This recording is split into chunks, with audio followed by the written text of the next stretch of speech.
अस्सलामु अलैकुम। Prime sport news के senior anchor person Habibullah, Rawal king cricket club के मैजिक बॉलर मोहम्मद सबूर। भाई आप क्या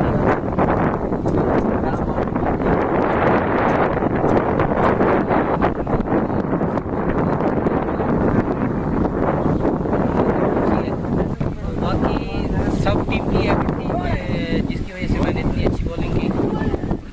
दूसरा बॉलिंग प्लान कुछ नहीं था, खास यही था कि अच्छी बॉलिंग करनी है, डॉट पे जाना है, विकेट मिलेगी। और इसी तरह हुआ कि मैंने बॉल अपने हाथ से छुड़ी है, तो बस उसकी वजह से मुझे विकेट मिलती रही है और बॉलिंग अच्छी होती रही है। बाकी ज़बरदस्त फील्डिंग हुई है जिसकी वजह से बहुत मुझे मज़ा आया बॉलिंग करने में। शायद भी आपको खास प्लेयर दिया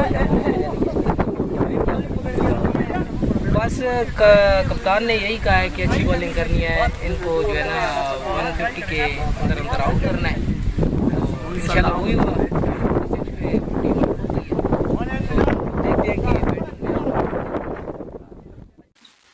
You are watching Prime Sports News Channel.